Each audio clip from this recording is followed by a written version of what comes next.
देखिए, पहला सवाल सुधांशु जी आपसे करते हैं। सांसद जी, पहले सवाल का पार्ट बी है मिल्कीपुर। पार्ट ए तो ये है कि अब आप उपचुनाव की तारीख ही टालना चाहते हैं। कार्तिक पूर्णिमा की वजह से अब 13 नहीं 20 नवंबर को वोटिंग हो, आप ये कह रहे हैं। उस पर विपक्ष का कहना है कि डिले टैक्टिक्स है, आप हार के डर से यूपी में भाग रहे हैं। देखिए, अभी जो पार्ट बी आपने कहा, जो आपके दर्शक देख रहे होंगे, दोनों पक्षों का तर्क सुन के उन्हें खुद दूध का दूध पानी का पानी हो गया होगा। जब विधानसभा का चुनाव लड़े अवधेश प्रसाद जी, और वो इस्तीफा देके सांसद बन चुके, यानी अब वो एमएलए नहीं है, याचिकाकर्ता वापस ले रहा है, तो अब उस चीज का कोई औचित्य नहीं बनता।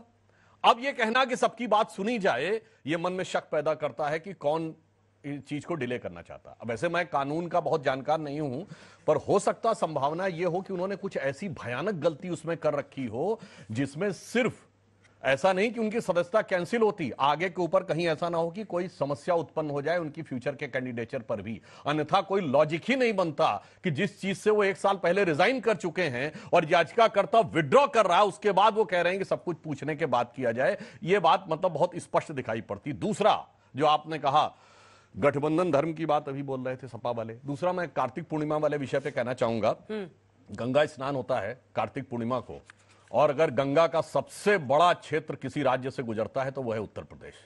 अपने पूरे लेंथ में सबसे बड़े इलाके से उत्तर प्रदेश से गुजरती है, तो मानी हुई बात है इस पर्व पे ज्यादातर लोग जाना चाहते हैं। अगर हरियाणा के चुनाव में भी चुनाव की डेट बदली गई थी कई कारणों से, तो इसमें कौन सी बात है कि 5 दिन के बाद हो जाएगा। मगर अफसोस की बात है, हर भारतीय संस्कृति और हिंदू धर्म के किसी भी प्रकार के बिंदु के ऊपर समस्या जिनको होती है वो सहज है, स्वाभाविक है। अब दूसरी बात, गठबंधन धर्म की बात जो उन्होंने कही, बार बार गठबंधन धर्म कहां से आ गया मिल्कीपुर के ऊपर जब आप उनकी बाइट पूछ रही थी? जानते क्या है समस्या क्या होगा? गठबंधन धर्म नहीं, बड़े भारी धर्म संकट ने फंसा दिया है समाजवादी पार्टी को, क्योंकि जिस धर्म के वोट के चक्कर में दोनों साथ साथ आए थे, अब ऐसी गिद्ध दृष्टि कांग्रेस की लग गई है, वो पंजा ऐसा मजबूत होता चला जा रहा है कि लोकसभा में रकीबुल हसन जीते हैं धुबरी सीट से 10,25,000 से, और हरियाणा में ममन खान जीते 98,000 से, मेवात के मुस्लिम बहुल इलाकों में 45,000, 40,000, 98,000 से छेकाए दिया है कांग्रेस ने। तो अब घबराहट हो रही है, तो समाजवादी पार्टी को याचिका कोर्ट में नहीं, जाके इंडी गठबंधन में याचिका दे। हरियाणा में तो याचिका खारिज कर दी थी कांग्रेस ने, सीट वीट दी नहीं। अब याचिका लगाए हुए महाराष्ट्र चुनाव में कांग्रेस के आगे, दे दाता के नाम पे तुझको अल्लाह रखे, 2-4 सीटें तो दे ही दे। तो मुझे लगता है कि आज समस्या गठबंधन धर्म में होने वाले घनघोर धार्मिक सांप्रदायिक ध्रुवीकरण के संकट की है, ना कि भारतीय जनता पार्टी पर आक्षेप। अबे दुबे जी, गैरों जैसा व्यवहार हो रहा है क्या? 2 सीट छोड़ी सर आपके लिए, खैर और गाजियाबाद, बाकी सब सीटों पर समाजवादी पार्टी ने, उन्होंने 7 सीटों की तो घोषणा ही कर दी है उम्मीदवारों की। आप लोग संतुष्ट हैं 2 आउट ऑफ 10 से? और दूसरा जो वो कह रहे हैं कि अगर हिंदू धर्म है, और इससे पहले भी देखिए हरियाणा में जब बिश्नोई समाज का कार्यक्रम था इसलिए टला, राजस्थान में इससे पहले टल चुका है जब देव उठनी एकादशी पर था, पंजाब में टल चुका है जब वहां पर रविदास जयंती, मणिपुर में टल चुका है जब ईसाई समुदाय की संडे प्रेयर का सम्मान करते हुए, उत्तर प्रदेश में टल चुका है मुस्लिम समुदाय के पर्व जो बराफात के कारण। तो फिर ऐसे में क्यों नहीं कार्तिक पूर्णिमा के लिए? गठबंधन का जहां तक प्रश्न है तो सूरज कब दूर गगन से, चंदा कब दूर किरण से, ये बंधन तो प्यार का बंधन है। कितना भी आप इसमें जहर घोलने की कोशिश कीजिए, हम लोग दृढ़ता से साथ लड़ेंगे। जहां सीटों पर शेयरिंग नहीं होगी वहां पर हम स्ट्रेटेजिक अलायंस बनाकर लड़ेंगे। अरे देखो साहब, प्रजातंत्र के मिलावटखोर दूध और पानी की बात कर रहे हैं। मैं आपको आजाद भारत के इतिहास में एक उदाहरण ऐसा नहीं मिलेगा कि चुनाव आयोग ये कहे कि याचिका लंबित है इसलिए हमने, अरे नहीं साहब, वो तो याचिका भारतीय जनता पार्टी से आई थी इलेक्शन कमीशन को, कि जो दंडित किया मर्यादा पुरुषोत्तम राम ने, जो इनके आकंठ पाप में भारतीय जनता पार्टी डूबी थी, तो सिर्फ अयोध्या में दंडित नहीं किया, उन्होंने चित्रकूट में दंडित किया, सालासर बालाजी में, खाटू श्याम में, रामेश्वरम में। मतलब अलौकिक सत्ता ने भारतीय जनता पार्टी जो आकंठ पाप में डूबी थी और जो धर्म के खिलाफ आचरण कर रही थी, हमारे शंकराचार्य गए थे प्रधानमंत्री जी से, आग्रह किया था कि प्रधानमंत्री जी अभी शीश, इसका शिखर पूरा नहीं हुआ है। मंदिर का शिखर मंदिर का सर होता है, क्योंकि जब हम मूर्ति की प्राण प्रतिष्ठा करते हैं तो उनका सिर, उनका शिखर, उनका मुख होता है। तो क्या कहा इन्होंने कहा ये तो मंदिर रामानंदियों का है, अर्थात सनातन धर्म में विभेद पैदा किया। मूल रूप से 4 हमारे संप्रदाय हैं, स्मार्त है, शैव है, शाक्त है और शक्ति है। इन्होंने क्या कहा कि ये तो रामानंदियों का, वैष्णवों का है। मतलब सनातन धर्म में भी विभेद पैदा किया तो इनको इस बात का दंड भोगना पड़ा। अरे सुधांशु जी, मुझे लगा ही था कि सांप्रदायिक ध्रुवीकरण पर फिर आप बात करने लगेंगे। भूल गए क्या आप भूल गए? अभी महाराष्ट्र में गए थे, प्रधानमंत्री जी ने टेलीफोन करके कहा, शिंदे साहब जल्दी से आप मदरसों की 6,000 रुपए से 16,000 रुपए तनख्वाह बढ़ा देना, मदरसों के शिक्षक की बीएड डीएड की 8,000 से 18,000 कर देना। तो मोदी जी ने फोन किया, ये आपको किसने बताया? मोदी जी ने फोन किया क्या? टेलीफोन ऑपरेटर ने बताया? किसने बताया? नहीं, मुझे भारतीय जनता पार्टी के सूत्रों ने बताया। जैसे भारतीय जनता पार्टी में किसको सुनिए तो सही, मोदी जी ने प्यार न्योछावर कर दिया। और इतना ही नहीं, एक मंत्री इनके गिरिराज सिंह, वो बार बार डर बताते हैं, पाकिस्तान का डर बताते हैं, और इनके एक मंत्री वहां डिनर करके आते हैं। अरे देखिए आप, जयशंकर जी गए वहां पर, शर्मसार हो गया मैं तो ये सुनकर। उस एससीओ के सम्मेलन में शहबाज शरीफ ने क्या कहा? उसने कहा कि ये जो one road one belt initiative हमारा है, इकोनॉमिक कॉरिडोर, वो भारत की भूमि पर उसको आकार दिया जा रहा है। जो पाकिस्तान ने भारत की जमीन कब्जा रखी है, जिसको 1995 में हम लोगों ने एक सदन में सारे दल बैठे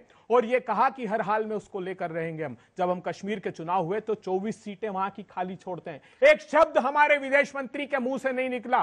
भारतीय जनता पार्टी ने इतना ही नहीं, वहां गए आंध्र प्रदेश, अरे चंद्रा बाबू डिबेट के पहले 2-3 मिनट में आज आप पाकिस्तान लेके आए। एक सेकंड सुन तो लीजिए आप। एक आखिरी फोन और टेलीफोन मोदी जी का सूत्रों के हवाले से खबर, बड़ी खबर, ब्रेकिंग। आंध्र प्रदेश के मुख्यमंत्री को फोन किया, अरे चुनाव उना हो गए, मुस्लिमों को 4% का आरक्षण बरकरार रख देना। ये तो होता है चुनाव में, हिंदू मुसलमान, भारत पाकिस्तान, मंगलसूत्र, मछली, मटन, शमशान, कब्रिस्तान, ये चलता रहेगा। ये दोहरा चरित्र देखिए, सांप्रदायिक उन्माद का जहर घोलना छोड़ दीजिए। आपके बच्चे विदेश में शिक्षा अर्जित करें, आपके नेताओं के बच्चे बीसीसीआई के अध्यक्ष बन जाए, आपके नेताओं के बच्चे मंत्री बन जाएं, और वो आर्यन मिश्रा को गाय के नाम पर हरियाणा में गोली मार दी जाए, और एक मिश्रा को बहराइच में दंगों की आग में झोंक दिए जाए। सुधांशु जी, ये दोहरा चरित्र। ठीक है सुधांशु जी, एक जवाब दे दीजिए, उसके बाद मैं आगे बढ़ूंगा। बाकायदा इन्होंने जो बातें बोली, उनका बाकायदा मैं टेक्निकल जवाब देता हूं।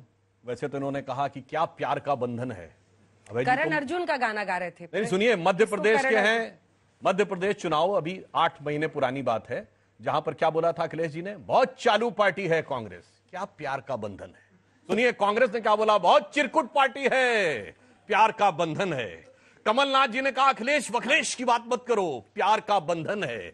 गजब बंधन है साहब, जो आज दिखाई पड़ता है, आप बताने का प्रयास करते हैं। अब दूसरी बात देखिए सर, अरे आप दोनों स्क्रीन पे दिख रहे हैं, बस वो बोल ले, फिर आप बोलिए अपने टाइम पे। देखिए हिंदू धर्म में किस ढंग से मतभेद पैदा करने का प्रयास करते हैं। शैव वैष्णव शाक्त किसी में कोई मतभेद नहीं है। भगवान राम 9 दिन देवी की शक्ति अर्जित करते हैं, उसके बाद जाके आक्रमण करते हैं, और भगवान शंकर भगवान राम की स्तुति करते हैं, जय राम रमा रमणम शमनम भवत ताप भयाकुल पाहि जन्म, और भगवान राम शिवलिंग की स्थापना करते हैं विजय के लिए। मगर ये लोग वो हैं जो लिंगायत को कहते हैं अलग धर्म है। सोचिए कैसे हिंदू धर्म को बांटने की कोशिश करते हैं। और अब तो मजेदार बात यह सुनिए, मंदिर के वास्तु के जानकार हो जाते हैं, मंदिर की प्राण प्रतिष्ठा में मुहूर्त के जानकार हो जाते हैं। मतलब जो लोग जाके कहते थे कि एस्ट्रोलॉजी जो है वो बकवास है, फलाना है, ढिमाका है, वो आज लोग कैसे वक्त बदलते हैं और ये कह रहे हैं पाकिस्तान में जाके हमारे मंत्री, अरे पाकिस्तान के मंत्री, रक्षा मंत्री तो आपके पक्ष में बोले कि कांग्रेस पार्टी जो कह रही है वो सही है। बोलिए रक्षा मंत्री का टीवी पे बयान सुना था कि नहीं? और पूर्व मंत्री फवाद चौधरी, वो पौवा वाले बम वाला फवाद चौधरी, जो जिसने ये कहा था कि राहुल गांधी बहुत बढ़िया आदमी है और बीजेपी को जाना चाहिए, मोदी को हटना चाहिए, उसके बाद चाहे जो कर लेंगे, सबको दिखाई पड़ता है। और ये कहते हैं कि चाइना की वो जमीन मेरे भाई कब कब्जाई थी पाकिस्तान ने? 1948 में। सिर्फ 48 घंटे की बात थी, हमारी फौज पूरा क्लियर कर लेती, मगर अफसोस आपकी वजह से गई। और मैं एक फैक्ट और लोगों को बता दूं आज के दिन, ये गलवान में क्यों चाइना हमसे आगे आया, जानते क्या था? इनकी सरकार के समय में चाइना बॉर्डर के ऊपर जितने रोड के प्रोजेक्ट थे, सब इन्वायरमेंटल एक्टिविस्ट ने इन्वायरमेंट के नाम पे इनकी सरकार ने रोक रखे थे। मोदी सरकार ने आते ही 1 महीने में 40 किलोमीटर अंदर तक की सारी सड़कों को ब्लैंकेट क्लियरेंस दिया। और जब हमारी सड़क उनके कराकोरम हाईवे के 100 किलोमीटर के रेंज में पहुंच गई, चाइना घबरा गया कि अगर अब इससे आगे सड़क बनी तो Bharat in case of war कभी आर्टिलरी फायरिंग के द्वारा भी उस रोड को डिस्ट्रॉय कर सकता है। इसलिए चाइना ने अग्रेशन किया। इनके जमाने में दिया हुआ बयान है केंट टोनी का फ्लोर ऑफ द हाउस के ऊपर कि कोई इंफ्रास्ट्रक्चर नहीं बिल्ड करना चाइना के बॉर्डर पे, हमारी स्टैब्लिश पॉलिसी थी। कोई भी जाके चेक कर सकता है। तो महोदय जब आप बोला अबे करें दुबे जी, तो अब बहुत सोच समझ दोष कर बोला किसी और को मत करिए। दिए, अब पाकिस्तान आप लेकर आए हैं। मैं यूपी पर बहस करना चाह रही थी, अब पाकिस्तान पर और चाइना पर बहस होगी। मिला जाके पाकिस्तान का नाम सुन के नहीं, आप तिल मिलाते हैं, नाजायज बच्चा वो कह रहे हैं उनके मंत्री कांग्रेस पार्टी की वाहवाही करते हैं। जयशंकर प्रसाद ने, वो कह रहे हैं पाकिस्तान के मंत्री कांग्रेस पार्टी की वाहवाही करते हैं। नहीं, ये तो प्रधानमंत्री ने तो पत्र लिखा, प्रेम पत्र नवाज शरीफ को, एक प्रेम पत्र लिखा प्रधानमंत्री जी ने। मैं लाल किले की प्राचीर से प्रधानमंत्री को सुन रहा था, वो कह रहे थे 1947 बंटवारा इस देश पर दंश है, और चुपचाप प्रेम पत्र लिखते हैं। नवाज शरीफ जी, आपको 23 मार्च 1940 के पाकिस्तान स्थापना दिवस की बधाई। क्या था पता है? 23 मार्च 1940 जब फजलुल हक ने मीनार पाकिस्तान पर अलग पाकिस्तान का प्रस्ताव पड़ा, उस दिन के लिए हमारे देश के प्रधानमंत्री जी शर्मनाक तरीके से उनको बधाई देते हैं। और क्या कह रहे थे अभी? हमारे प्यार का गठबंधन, हमारे प्यार का बंधन। देखिए, मैं बीच में नहीं बोला। ये क्या कहते थे? नीतीश कुमार, तुम्हारे लिए हमारे दरवाजे हमेशा के लिए बंद हैं। फिर गाते हैं, कुंडी मत खड़काओ राजा, जल्दी अंदर आओ राजा। तब नहीं इनको लगा ये हम पर दोष देते हैं। नीतीश बाबू पे फंसी जाते हैं सुधांशु नहीं। जी, कुछ नहीं बचता इनके पास, फिर चुप हो जाते हैं, मंद मंद मुस्कान एकदम। अंजना जी, आज महत्वपूर्ण बात यह है कि उत्तर प्रदेश का जो उपचुनाव है, हाँ। ये लड़ाई बुनियादी रूप से मोदी जी और योगी जी की है। हम तो जीते हुए चुनाव, मोदी जी ने तय कर रखा है। मैं आज इस मंच से कहता हूं, एक रैली कर दे उत्तर प्रदेश के चुनाव में प्रधानमंत्री मोदी जी, तो बताइएगा। इतनी बड़ी रार और दरार है वहां कि प्रधानमंत्री जी चाहते हैं कि जिस लोकसभा के चुनाव में मुझे 240 पर ला दिया, तो ये 10 सीटें तो मैं आदित्यनाथ। ठीक है, मलुक नागर जी एक छोटा सा जवाब एक लाइन बोल दूं? हाँ, बोल दीजिए। बस देखिए लाइन। पहले तो इनके गठबंधन में कितना सुंदर है कि जम्मू कश्मीर में साथ साथ मिलकर बड़ी बड़ी बातें किए थे। अब बड़े बेआबरू होकर तेरे कूचे से हम निकले, एक भी मंत्री का पद लेके नहीं निकले। लिया हमने। अब सुनिए, हमने दूसरी बात, नीतीश कुमार जी पर सिर्फ एक ही वाक्य। नीतीश कुमार जी जब हमारे साथ गठबंधन में नहीं थे, आप सबको याद हो, उनसे पूछा गया कि आरजेडी कांग्रेस के साथ हैं, तो उन्होंने क्या कहा था? जे रहीम उत्तम प्रकृति का कर सकत कुसंग, और चंदन विश्व व्यापत नहीं लिपटे रहत भुजंग। आपको है ना अब ये भुजंग कौन था, अपने आप समझा जाता। आपको है ना उन पर भरोसा नीतीश बाबू पे? 29 साल में 28 तो हमारे साथ रहे हैं। हाँ। बाकी तो इनसे बाकी पूछ जो लीजिए। उधर तो उन्होंने बोला बाकी के लिए कि चंदन विश्व व्यापत नहीं लिपटे रहत भुजंग। चलिए ठीक है, मलुक नागर साहब आप एक छोटा सा उसके आप उसके बाद से यहाँ का जनता का। देखिए, अभी हमारे कांग्रेस के साथी ने कहा कि बीजेपी वहां चुनाव नहीं कराना चाहती मिल्कीपुर में। हाँ। इनको पता नहीं, शायद ये स्टडी करके नहीं आए कि माननीय सुप्रीम कोर्ट का ये आदेश है कि अगर कोई भी चुनाव से संबंधित केस किसी भी माननीय कोर्ट में है और सेक्शन अब ये बीच में देखिए ऐसे बोलेंगे तो फिर मैं बोलने नहीं दूंगा इनको। सेक्शन 171 के तहत वो चुनाव वहां नहीं हो सकता।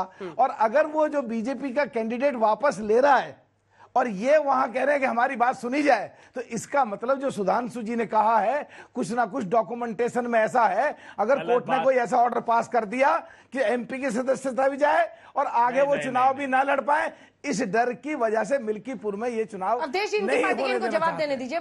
गोरखनाथ बाबा जो कि बीजेपी के उम्मीदवार थे, वो तो याचिका वापस ले रहे हैं। अब अवधेश बाबू कह रहे हैं कि नहीं, सबकी आप पक्ष सुना जाए। क्यों?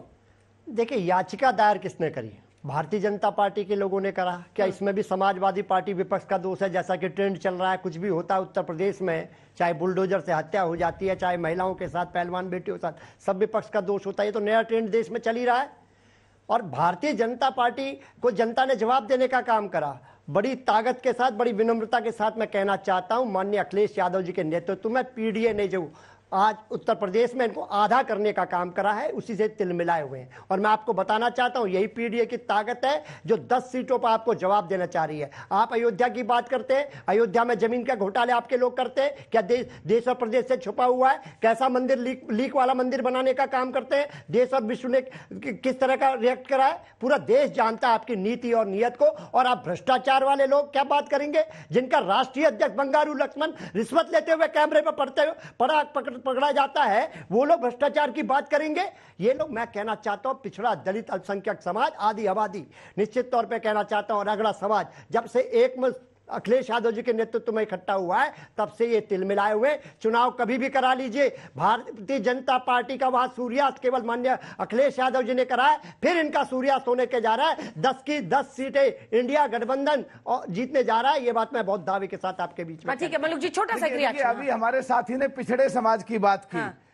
अभी कल यादव साहब हैं, पिछड़े समाज के कांग्रेस के चीफ हैं, चीफ हरियाणा चीफ हैं, और उन्होंने हरियाणा के चुनाव को ध्यान में रख करके इस्तीफा दे दिया। तो उनके समझ में ये आ गया, उनके समझ में, देखा फिर भाई मैं बोलने नहीं दूंगा, उनके समझ में ये आ गया, उनके समझ में ये आ गया कि कांग्रेस पिछड़ों की वोट लेती रही, दलितों की वोट लेती रही, शोषण करती रही, दिया कुछ नहीं। और आज ऐतिहासिक दिन है देश में, प्रधानमंत्री भी पिछड़े समाज से है और हरियाणा का मुख्यमंत्री पिछड़े समाज से है। तो भाई पिछड़े की पीडीए की बात करोगे मेरे साथियों, तो बीजेपी या एनडीए की तरफ की बात ऑटोमेटिक आती है। आपके ओबीसी सेल मैडम, के एक काउंटर हमारा बनता है।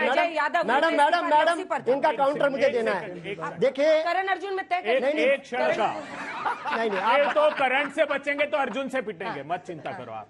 ये मलूक नागर जी ने एक बात की थी, मैं उस पर प्रकाश डालना चाहता हूँ। 4 जून को अवधेश प्रसाद जी लोकसभा के लिए चुन लिए गए। 12 जून को उनकी विधानसभा से इस्तीफा दिया, रिक्ति घोषित हो गई। मैं चुनौती देता हूं कि जब रिक्ति घोषित हो जाए तो कोई कानून जब तक स्थगन न हो किसी कोर्ट का, तब तक कोई चुनाव रोका नहीं जा सकता। ये तो शरणम गच्छामी हो गया। इलेक्शन कमीशन ऑफ इंडिया ये पर्ची देते हैं इस डेट में। अरे हाँ, महाराष्ट्र में एक चरण में चुनाव, ऐसी क्या परिस्थिति और वो इस्तीफा दे दे तो अपॉइंटमेंट के बारे में जजमेंट रुक जाएगा। देश की सब क्या बात कर रहे हैं? हुई कि नहीं बताओ। 12 जून को कॉज ऑफ एक्शन खत्म हो गया भाई। कोर्ट का ऑर्डर है, सुप्रीम कोर्ट का ऑर्डर है, क्या बोलने लगते भाई? अगर केस पेंडिंग है और इसके नहीं है, वो विधायक नहीं हो सकता, स्टडी करके आओ। माननीय सुप्रीम कोर्ट, चलिए इनकी बात मान ली तो आपके लोग क्यों गए कोर्ट में? वहां कौन? क्यों गए? 12 तारीख को जब उसका हो जवाब गया, दीजिए ना। कॉज ऑफ एक्शन खत्म हो गया भाई। हाँ तो फिर क्यों गए भाई? फिर क्यों कोर्ट ने मान भी लिया? क्यों गए सभा वाले? कहिए। अरे उससे क्या फर्क पड़ता है? अब उससे क्या फर्क पड़ता है? क्या बढ़िया दंड देने लगते हैं, उससे क्या डर लगने लगा है कि फिर से दंडित कर देंगे मर्यादा। देखिए, मलूक जी कह रहे, मलूक जी एक मिनट, मलूक जी कह रहे थे कि हमारे ओबीसी हैं। अरे मैं बताना चाहता हूं इस देश को, जन्मजात ओबीसी अगर कोई है तो मेरे नेता माननीय अखिलेश यादव जी हैं, और कागजों से बने हुए कौन ओबीसी हैं ये देश और प्रदेश जानता है। इस बात की चर्चा करने की जरूरत नहीं। 140 करोड़ लोगों को पता है। सेंसस में भी होगा क्या? कास्ट सेंसस में कैटेगरी होगा क्या? जन्मजात वाला और पेपर वाला? कांग्रेस ये कराएंगे, हिम्मत है इनसे, कहलवा दीजिए। 2 लोग हैं इनके, कराएंगे। कास्ट सेंसस कराएंगे क्या? हामी भरवाइए इनसे, हामी भरवाइए, हामी। जात में जन्म से किसी जाति में ओबीसी नहीं लिखा होता, किसी धर्म ग्रंथ में ओबीसी लिखा होता। बताइए, कागज का विषय है। एक सवाल का जवाब तो आपको भी देना चाहिए ना। सुधांशु जी, ये गोरखनाथ बाबा पिटीशन डाल के कर क्या रहे थे? मंत्र जाप कर रहे थे? जी नहीं, अब मैं बताता हूं। क्यों नहीं किया? अब सुनिए, इनको बात जवाब, फॉलो अप क्यों नहीं किया उन्होंने? जवाब दिया। अगर उनको लगता है अवधेश प्रसाद ने फर्जी वकील से अपना देखिए, उनके वकील का टीवी पे दिया गया बयान है कि जो नोटरी था जिसने अवधेश प्रसाद जी का डॉक्यूमेंट साइन किया था, उसका लाइसेंस ही नहीं था। लाइसेंस की डेट उसका लाइसेंस दिखा देना चाहिए। आराम से थामिए। निर्वाचित सांसद है भाई वो। तो फॉलो अप करते ना केस को। तो फॉलो अप तो गोरखनाथ बाबा जैसे डेट नहीं अनाउंस करें, हम पिटीशन वापस ले लेंगे। क्यों? अगर सही है तो फिर आगे ले जाएं। अंजना जी, आप देश की आप घोषित करा दीजिए ना। अब क्या किसी के फॉलो अप करने पे कोर्ट में केस होता है? कोर्ट में तो तारीख पे तारीख लगती है ना, तो इसलिए कहने में नहीं होता है। वापस क्यों? इसलिए लिया कि जब लगा कि इस कारण से चुनाव नहीं हो रहा तो उन्होंने वापस ले लिया। पार्टी ने कहा वापस लो भाई, चुनाव नहीं हो रहा है, और ये चले गए कि नहीं, वापस लेने के बाद भी हमारी सुननी पड़ेगी।